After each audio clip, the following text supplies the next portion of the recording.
Masu azumi da yawa kan buƙaci fara buɗe baki da abubuwa masu sanyi domin a sanyaya maƙogwaro bayan an sha ruwa. Waɗannan abubuwa suna buƙatar wutar lantarki domin a iya sanyaya su, a samar da ƙanƙara ko kuma a samar da su su yi sanyi. Shin kun san ƙasashe 5 da suka fi kowaɗanne ƙarancin samun wutar lantarki a gabaki ɗaya duniya? Ƙasashen Najeriya da Nijar, abin mamaki dukansu ba sa cikin waɗanda suka fi ƙarancin samun wutar lantarki.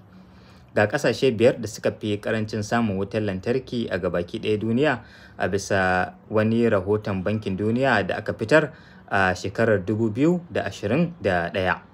Ƙasa ta farko da ta fi kowace ƙarancin samun wutar lantarki ita ce ƙasar Sudan ta Kudu, inda kimanin kashi 7 na duka mutanen ƙasar ne ke samun wutar lantarki. Sai ƙasa ta biyu ita ce ƙasar Burundi, wadda ita kuma kimanin kashi 10 ne na duka mutanen ƙasar ke samun wutar lantarki.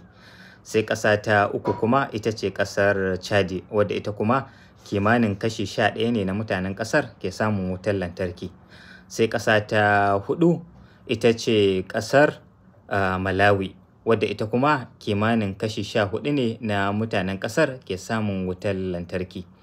Sai ƙasa ta biyar kuma ita ce ƙasar Jamhuriyar Tsakiyar Afirka, wadda ita kuma kimanin kashi 15 ne na mutanen ƙasar ke samun wutar lantarki.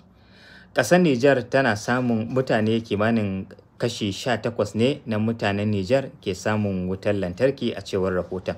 A Najeriya kuwa kimanin kashi 59 ne na mutanen ƙasar ke samun wutar lantarki a cewar wannan rahoto na Bankin Duniya.